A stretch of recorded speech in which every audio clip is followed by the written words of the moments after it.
The stars twinkled in the vast emptiness of space. Among them, thousands of alien ships moved like a swarm of bugs.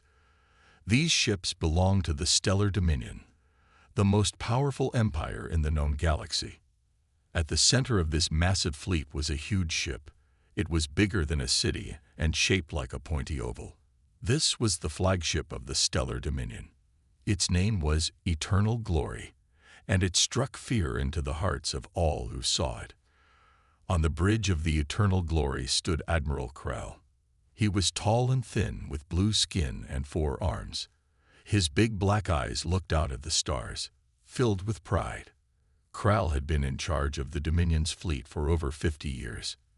In that time, he had never lost a battle. "Admiral," said a voice behind him. Krell turned to see his second-in-command, Captain Zinn. She was holding a glowing tablet in her hands. "We have found another planet with intelligent life." Krell's mouth curved into a smile. "Excellent. Tell me about them." Zinn tapped on her tablet, and a hologram appeared in the air. It showed a blue and green planet spinning slowly. "They call themselves humans, and their planet is named Earth. They are not very advanced. They have only reached their own moon." Krell laughed. It was a harsh, ugly sound. "Primitive creatures. They will be easy to conquer. Add them to our list of targets." Zinn nodded and tapped on her tablet again. "Yes, Admiral. Earth is now target number 1387 for conquest." Krell turned back to the window. He watched as his ships prepared for lightspeed travel. Soon, they would reach their next target. Another world would fall to the Stellar Dominion. It was the way of the universe. The strong ruled, and the weak served. But Krell didn't know that things were about to change. Far away, on the third planet of a yellow star, humans were not as primitive as they seemed. Deep under the surface of Earth's moon, in a hidden base, a group of men and women worked on a secret project. They wore blue uniforms with a patch that said Global Space Force. This organization didn't officially exist. No one on Earth, except for a few world leaders, knew about it. In a large, brightly lit room, Chief Engineer Sumin stood in front of a massive spaceship. It was unlike anything ever built on Earth. Its hull was black and smooth, absorbing light instead of reflecting it. It was shaped like an arrowhead, sleek and deadly. Sumin smiled as she looked at the ship. It was her life's work, the result of decades of secret research and reverse-engineered alien technology. This ship, the HS Thunderbolt, was humanity's first true warship built for space combat. "It's amazing, isn't it?" said a voice beside her. Sumin turned to see Captain Jae-sung, the man chosen to command the Thunderbolt. He was tall and strong, with kind eyes that hid a sharp mind. "It is," Sumin agreed. "I still can't believe we did it. A ship that can match or even beat anything the aliens have." Jae-sung nodded. "And they have no idea we're coming. When the time is right, we'll show them that humans aren't as weak as they think." Their conversation was interrupted by a loud alarm. Red lights began flashing throughout the base. Jae-sung and Sumin looked at each other with worry. "What's happening?" Sumin asked. Before Jae-sung could answer, a voice came over the speaker system. "Alert! Alert! Alien ships detected entering the solar system. This is not a drill. All personnel report to battle stations immediately." Jae-sung's face hardened. He turned to Sumin. "Looks like we'll be testing the Thunderbolt sooner than we thought. Is she ready?" Sumin nodded, her eyes filled with determination. "She's ready. We're ready." As alarms blared and people rushed to their posts, Jae-sung and Sumin headed towards the Thunderbolt. The time had come for humanity to reveal its true strength. The Stellar Dominion was in for a big surprise. The stage was set. The players were in position, and the fate of Earth hung in the balance. The galaxy was about to witness something it had never seen before. The power of human ingenuity and courage in the face of overwhelming odds. The first reveal of a human battleship was about to stun the alien empire. Alarms kept ringing throughout the secret moon base. Red lights flashed everywhere. People ran back and forth, getting ready for what was coming. Captain Jae-sung stood in front of his crew on the bridge of the HSS Thunderbolt. The inside of the ship was sleek and modern. Screens covered the walls, showing all kinds of information. The crew sat at their stations, looking both excited and scared. "Listen up, everyone," Jae-sung said in a strong voice. "This is what we've been training for. The aliens are here, and they think we're easy prey. We're going to show them how wrong they are." He looked at each member of his crew. There was Su-min, the chief engineer; Han, the weapons expert; Ji-soo, in charge of shields and defense; and many others, all the best in their fields. "Remember your training," Jae-sung continued. "We have technology they don't expect. We have the element of surprise. But most importantly, we have the spirit of humanity behind us. We will not fail." The crew cheered. They were ready to defend Earth, no matter what. Meanwhile, in a hidden room deep in the base, world leaders were meeting through secure video calls. The room was full of screens, each showing a different person. "The alien fleet has entered our solar system," said one leader, her face serious.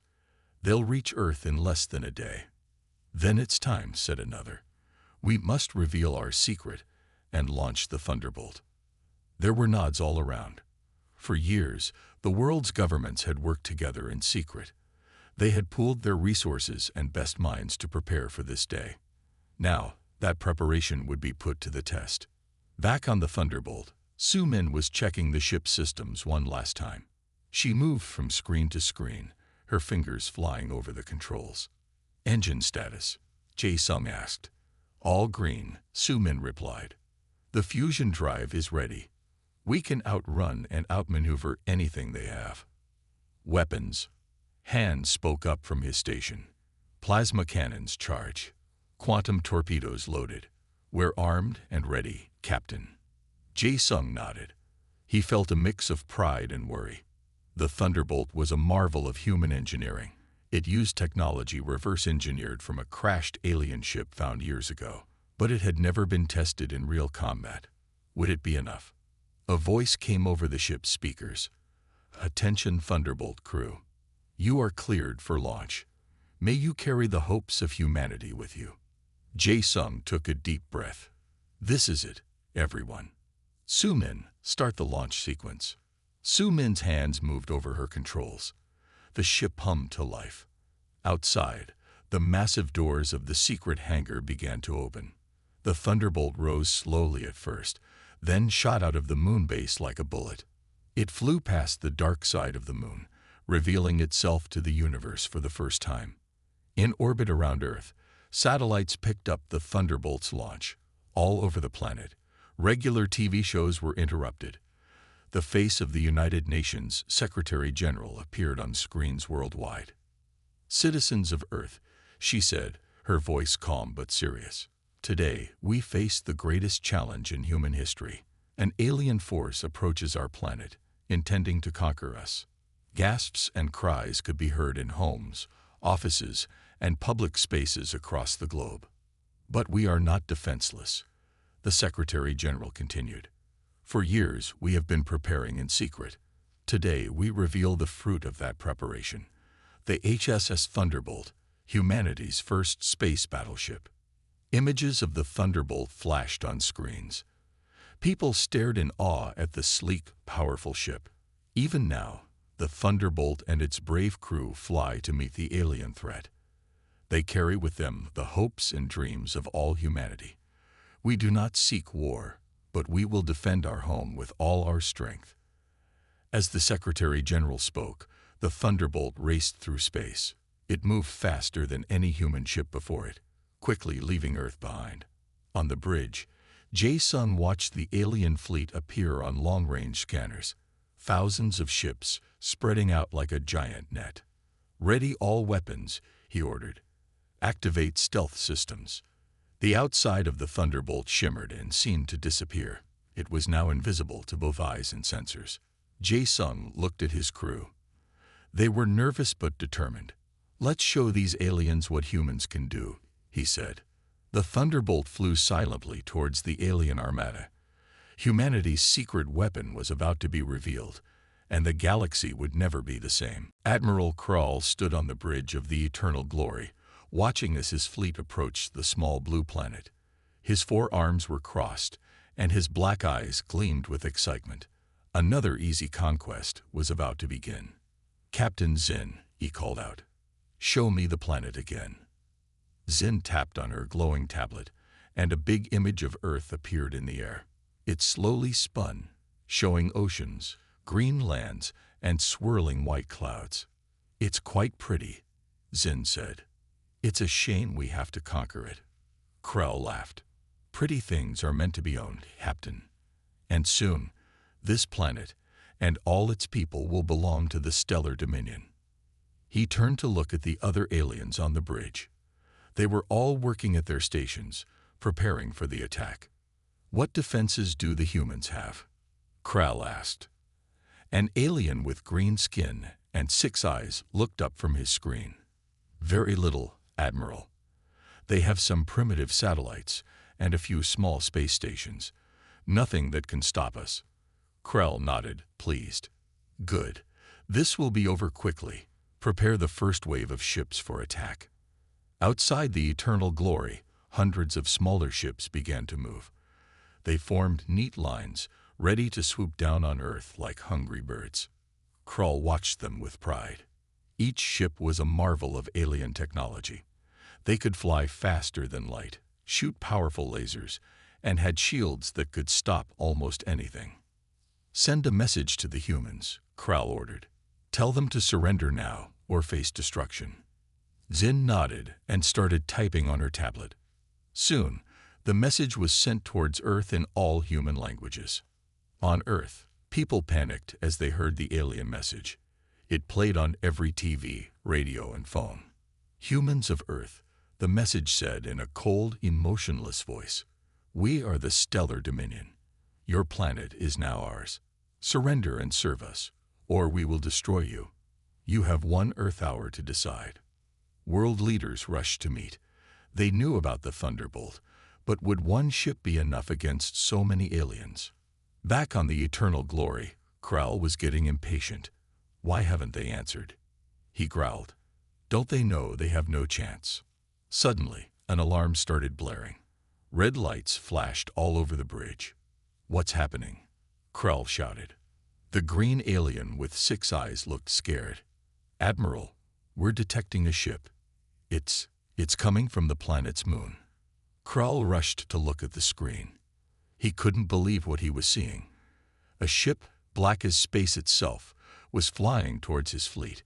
It was moving faster than any ship he had ever seen. "Impossible," Krall whispered. "The humans don't have this kind of technology. They can't." But the proof was right in front of him. The human ship was real, and it was heading straight for them. "All ships, attack!" Krall roared. "Destroy that human vessel." The alien fleet sprang into action. Hundreds of ships turned to face the lone human battleship. They fired their weapons, filling space with beams of light and energy. But something strange happened.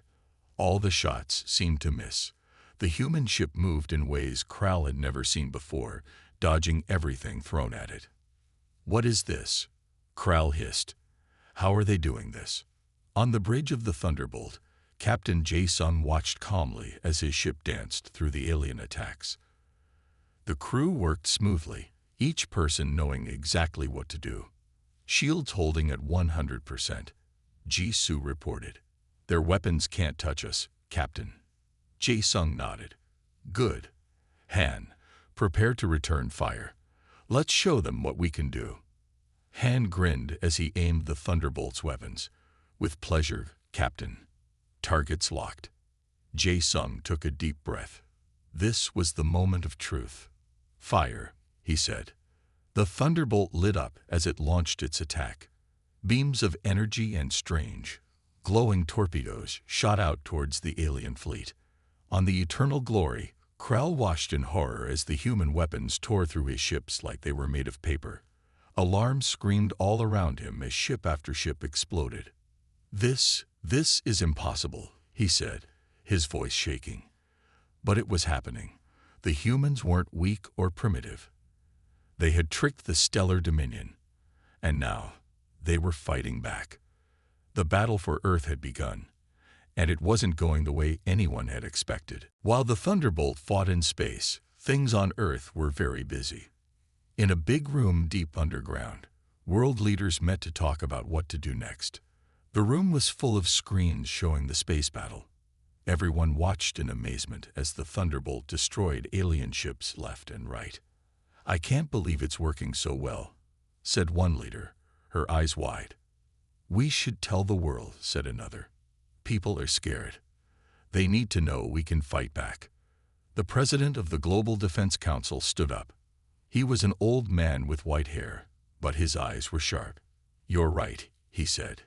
"It's time to tell everyone the whole truth." He walked to a big screen and pressed a button. Suddenly, his face appeared on every TV, computer, and phone on Earth. "People of Earth," he said, his voice strong and calm. "You have seen the alien ships. You have heard their threats. But do not be afraid. We are not helpless." He waved his hand, and the screen showed the Thunderbolt in action. "This is the HS Thunderbolt," he continued.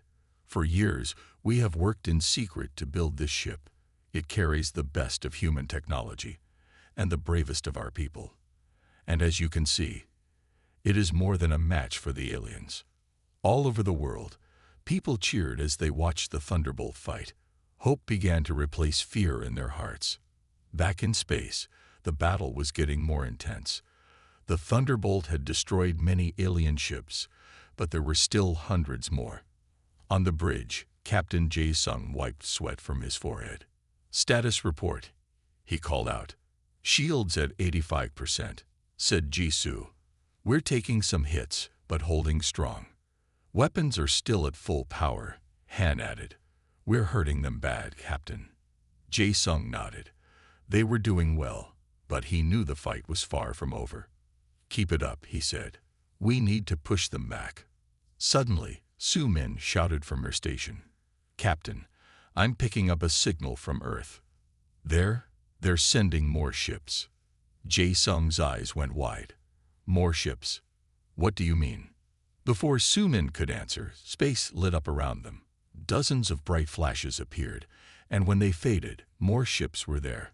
They looked like smaller versions of the Thunderbolt. A voice came over the radio. "Thunderbolt, this is Captain Min of the HSS Lightning. Sorry we're late to the party. Ready to join the fun?" Jae-sung laughed, feeling a mix of surprise and joy. "Lightning, this is Thunderbolt. You're right on time. Let's show these aliens what humanity can really do." The new human ships spread out, attacking the alien fleet from all sides. They were smaller than the Thunderbolt, but just as fast and strong. On the Eternal Glory, Admiral Krell was in shock. He watched as his mighty fleet was torn apart by ships that shouldn't exist. "How?" he shouted. "How is this possible? They were supposed to be primitive."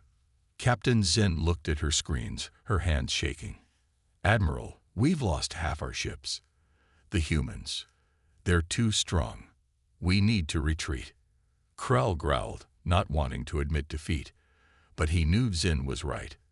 If they stayed, they would all be destroyed. "All ships," he said, his voice heavy with anger and shame. "Fall back. Retreat to safe space." The alien ships that were left began to turn away from Earth. They fired a few last shots, then disappeared in flashes of light as they jumped away. On the Thunderbolt, the crew cheered. They had done it. They had beaten back the alien invasion. Jae-sung smiled, feeling proud of his crew and all of humanity. "Good work, everyone," he said. "Let's head home. I think Earth will want to thank its heroes." As the human ships turned back towards their blue planet, news of the victory spread. All over Earth, people came out of their homes, cheering and celebrating. Humanity had faced its greatest challenge and won. The age of Earth as a small, hidden world was over. Now, the whole galaxy would know Humans were a force to be reckoned with. The sky over Earth was filled with bright flashes as the human ships returned from space. People all over the world watched in awe as the Thunderbolt and its sister ships flew low over major cities. Cheers erupted from every street and building. In New York, Tokyo, London, and other big cities, huge screens in public squares showed the returning ships. People hugged each other, even strangers, as they celebrated humanity's unexpected victory. The Thunderbolt landed at a special base near the United Nations building in New York. A big crowd had gathered to welcome the heroes. As the ship's doors opened, Captain Jae-sung and his crew stepped out. They looked tired but happy. The president of the Global Defense Council was there to greet them. He shook Jae-sung's hand with a big smile. "Captain, you and your crew have done the impossible. You've saved Earth." Jae-sung nodded, feeling both proud and humble. "Thank you, sir. But it wasn't just us. It was all of humanity working together that made this possible." Reporters from all over the world pushed forward, shouting questions. "Captain, how does it feel to have defeated an alien empire? What can you tell us about the Thunderbolt's technology? Are the aliens going to come back?" Jae-sung held up his hands, asking for quiet. "One at a time, please," he said with a smile. "We'll answer all your questions soon. But first, I think we all need some rest." Meanwhile, in space, the remains of the alien fleet limped away.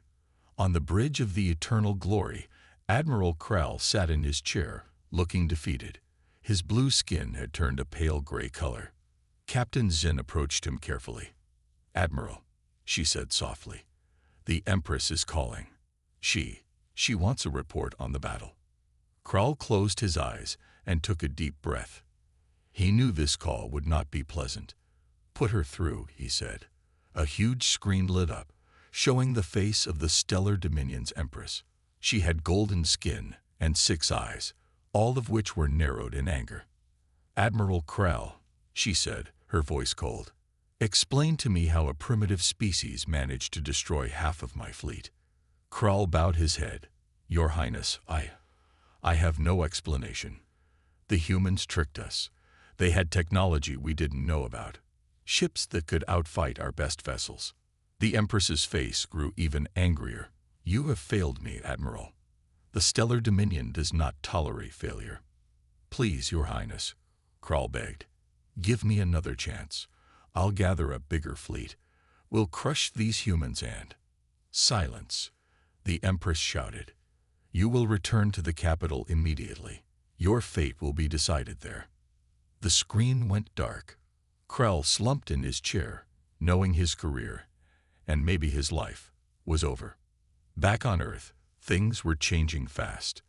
The world's leaders met in an emergency session at the UN. They knew they had won a battle, but the war might not be over. "We need to prepare," said one leader. "The aliens might come back with a bigger force." "Agreed," said another. "We should build more ships like the Thunderbolt. And we need to train more crews." The president of the Global Defense Council nodded. "We will do all of that, but we also need to reach out to the stars. There might be other aliens out there, ones who could be our friends." As the leaders talked, scientists all over the world were already studying the alien ships that had been shot down. They hoped to learn more about alien technology and how to defend against it.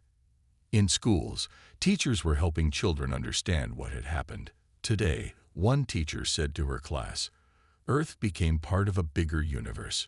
We're not alone anymore, and we've shown that we can stand up for ourselves." A little girl raised her hand. "Miss, does this mean I can be a space captain when I grow up?" The teacher smiled. "Yes, it does. The stars are open to us now. You could be a space captain, or a diplomat to alien worlds, or anything you can imagine." As night fell on Earth, people looked up at the stars with new eyes. The sky wasn't just pretty lights anymore. It was full of new worlds to explore, new races to meet, and new challenges to face. Humanity had taken its first big step into the galaxy, and they had done it not just with powerful ships, but with bravery, teamwork, and the spirit of exploration. The future was bright and full of possibilities. A week after the Great Space Battle, Earth was a very different place. People everywhere were excited about the new future that lay ahead. The world had changed, and everyone could feel it. In every country, governments were working together like never before. They knew that to survive in a galaxy full of aliens, all humans had to stand united. The United Nations building in New York was busier than ever. Leaders from all over the world met there every day. They were making big plans for Earth's future in space. One sunny morning, the president of the Global Defense Council stood in front of a crowd of reporters. Camera flashes lit up the room as he began to speak. "Today," he said, his voice strong and clear, "we take our first steps towards a new future. We are creating the Earth Space Force. This new organization will protect our planet and lead us to the stars." The reporters started shouting questions all at once. The president held up his hand for quiet. "Captain Jae-sung, the hero of the Battle of Earth, will lead the Space Force," he continued. "And I'm happy to say that thousands of people from all over the world have already volunteered to join." Meanwhile, in a lab in Tokyo, scientists were hard at work. They were studying pieces of the alien ships that had crashed during the battle. Dr. Yuki, the lead scientist, looked excited as she peered into a microscope. "Amazing," she said to her team. "The aliens use crystals to store energy. If we can figure out how this works, we could solve Earth's energy problems forever." All around the world, schools were changing too. Teachers were adding new lessons about space and aliens. Children learned about different planets and dreamed of visiting them one day. In a classroom in Brazil, a young boy raised his hand. "Teacher," he asked, "when can we go visit other planets?" The teacher smiled. "Not yet," she said, "but soon. Scientists are already working on big ships that can travel between stars. By the time you grow up, you might be able to take a vacation on an alien beach." The children cheered and started talking excitedly about what aliens might look like and what games they might play. But not everything was easy. Some people were scared of the aliens and worried they might attack again. Governments had to work hard to keep everyone calm. To help with this, they decided to show people more about the Thunderbolt and the other ships that had saved Earth. They set up big screens in cities all over the world to display videos of the ships. In London, a huge crowd gathered in Trafalgar Square to watch. They saw the Thunderbolt flying through space, its black surface shining in the starlight. People cheered as they watched it fire its powerful weapons at the alien ships. "I never thought I'd see anything like this in my lifetime," an old man said, wiping a tear from his eye. "We really are living in the future now." As Earth prepared for its new role in the galaxy, the alien empire was in chaos. The news of their defeat had spread quickly. Many alien races that the stellar Dominion had conquered began to rebel. On the Dominion's capital planet, the Empress was not happy. She paced back and forth in her golden palace, her 6 eyes flashing with anger. How could this happen? She shouted at her advisors. How could one little planet cause so much trouble? One brave advisor spoke up. "Your Highness, maybe we should try to make peace with the humans. They seem to be stronger than we thought." The Empress turned to him, her eyes narrow. "Peace with primitives? Never. We will build a bigger fleet. We will gather all our forces, and we will crush these humans once and for all." But even as she said this, a small doubt crept into her mind. The humans had surprised them once. Could they do it again? Back on Earth, as the sun set on another exciting day, people looked up at the stars with new eyes. The universe no longer seemed big and empty. It was full of wonders to explore, challenges to face, and maybe even new friends to make. Humanity had taken its first steps into a larger world. The journey ahead would be hard, but also filled with amazing discoveries. The age of Earth alone was over. The age of Earth among the stars had just begun. 6 months had passed since the great battle that changed everything. Earth was buzzing with activity and new hope. The whole planet felt like it was holding its breath, ready for the next big adventure. In a shiny new building in Geneva, the Earth Space Force had its headquarters. Captain Jae-sung, now Admiral Jae-sung, sat at his desk. He was looking at a big screen that showed a map of the galaxy. Su-min, now his chief science officer, walked in with a smile. "Admiral, we've got some exciting news," she said. "Our long-range sensors have picked up a signal. We think it might be from another alien race, and they don't seem to be part of the Stellar Dominion." Jae-sung's eyes lit up. "Really? That's amazing. Are they trying to contact us?" Su-min nodded. "We think so. The signal looks like an invitation. They might want to meet us." This was big news. Humans had been waiting for a chance like this, a chance to meet aliens who weren't trying to conquer them. Meanwhile, in cities all over Earth, things were changing fast. New buildings reached up to the sky, built with materials learned from alien technology. Cars that could fly zipped between the towers, looking like something out of an old sci-fi movie. In a classroom in New York, a teacher was giving a lesson about the new Earth. "Today," she said, "we're going to learn about the changes in different jobs. Who wants to tell me what their parents do?" A little girl raised her hand. "My mom is a space construction worker. She's helping build the new space station." The teacher smiled. "That's right. We're building big stations in space now. Soon, people will be able to live up there, not just visit." As Earth prepared to reach out to the stars, the rest of the galaxy was changing too. The Stellar Dominion was having big problems. Many planets they had conquered were fighting back, inspired by Earth's victory. On a far-off planet, rebels were celebrating their freedom. They raised their arms to the sky, cheering the name of Earth. "If the humans could do it, so can we," their leader shouted. Back in the Dominion's capital, the Empress was not having a good day. Her advisors brought more bad news every hour. "Your Highness," one nervous advisor said, "3 more systems have declared independence, and they're asking the humans for help." The Empress growled in anger. But deep down, she was worried. The humans had changed everything. The Dominion wasn't as strong as it used to be. On Earth, governments were trying to decide what to do. Should they help the rebels? Should they try to make peace with the Dominion? It was a hard choice.